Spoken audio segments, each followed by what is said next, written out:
अब खबर है बनी तहसील से, जहां तहसील में स्थित ओयो होटल पर कार्रवाई करने की मांग प्रहार जनशक्ति पक्ष की ओर से की गई है और इसी संदर्भ में प्रशासन को एक निवेदन भी सौंपा गया है। निवेदन देते समय अनेक नागरिक भी उपस्थित थे। तो आइए देखते हैं तहसील के किस परिसर में यह ओयो होटल मौजूद है तथा इस मौके पर इस ओयो होटल के संबंध में और क्या आरोप किया गया। बनी तहसील के बड़गांव में एक प्लॉट पर बनाई गई इमारत में ओयो लॉज अनाधिकृत तरीके से शुरू है। नाबालिग विद्यार्थियों के लिए यह वातावरण बहुत ही खतरनाक होने का गंभीर आरोप किया गया है। इस बारे में प्रहार जनशक्ति पक्ष ने लॉज चालकों पर और मालकों पर फौजदारी कार्रवाई करने की मांग की है। वन विभाग में बड़े पैमाने पर शैक्षणिक संस्था होकर ग्रामीण भाग से कई लड़के लड़कियां यहाँ शिक्षा के लिए आते हैं, जिसमें बहुतांश छात्र नाबालिग है। ऐसी परिस्थिति में लॉज में आने लोग के रजिस्टर में पंजीयन, उम्र की जांच, व्यवसाय लाइसेंस और अग्निशमन लाइसेंस लेना अनिवार्य होने पर भी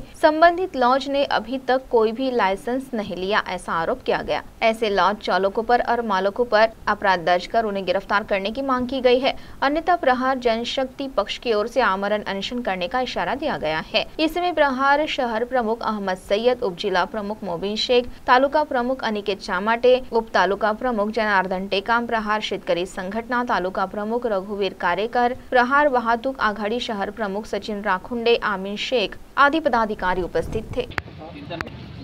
आज इथे पोलीस स्टेशन वनी इथे आम्ही वडगाव धंदीर मांडवगर बारच्या मागीलचा एरिया आहे।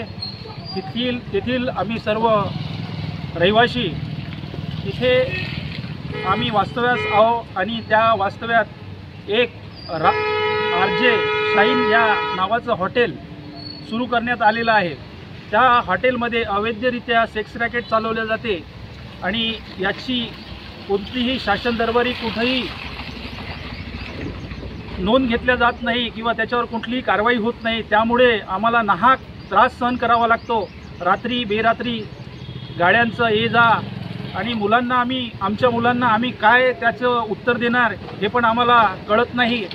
मुलं विचारतात, पप्पा ही गाडी कुठे चालली रात्री 11 वाजता, असे प्रश्न आम्हाला पडतात आणि त्या मुलांना आम्ही प्रश्नाची उत्तरं सुद्धा देऊ शकत नाही। असल्या प्रकारचं सेक्स रॅकेट त्या हॉटेलमध्ये चालवल्या जात आहे, तरीही वनी पोलीस स्टेशन त्याच्यावर कुठलीही कारवाई करत नाही। याबद्दल आम्हाला निषेध दर्शवायचा आहे आणि यासाठी आम्ही इथे सर्व वडगाव धंदीर येथील रहिवासी इथे पोलीस स्टेशनमध्ये निषेध दर्शवण्यासाठी एकत्र आलेलो आहे। वडगाव धंदीर येथे एक हॉटेलमध्ये सेक्स रॉकेट चालवलं जात आहे, पण आम्ही त्यांनी आम्हाला ग्रामपंचायतला NOC मागितली होती, पण आम्हाला लक्षात नव्हतं आलं, आम्हाला माहीत नव्हतं की ते सेक्स रॉकेट चालवणार म्हणून। आम्ही त्यांना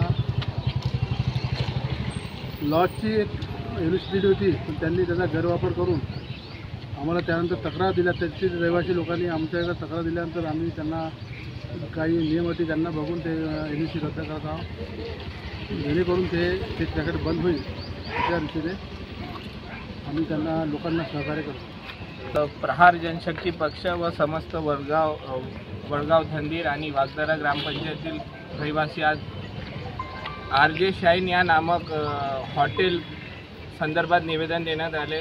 हॉटेलची परवानगी असताना सुद्धा तिथे अवैधरित्या ओयो सेंटर चालवलं जाते आणि ग्रामपंचायतीनं NOC दरखास्त करून सुद्धा तो हॉटेल चालक या हॉटेलमध्ये अवैध चाळे करत असताना सुद्धा आम्ही आज SDPO साहेब यांना निवेदन दिले आणि या अवैधरित्या चालणाऱ्या ओयो रॅकेटवर कारवाई करावी या संदर्भात आम्ही आज निवेदन दिले। आम्ही नेहमी म्हणजे जाणे येणं करत राहतो।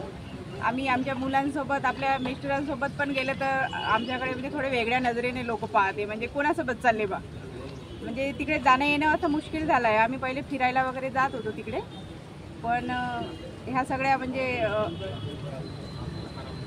सगळ्या प्रकारामुळे आम्ही तिकडे फिरणं वगैरे बंद केलं आहे। म्हणजे त्या एरियातल्या कोणी लेडीज तिकडे जाऊनच नाही राहिले। पोलीस स्टेशनमध्ये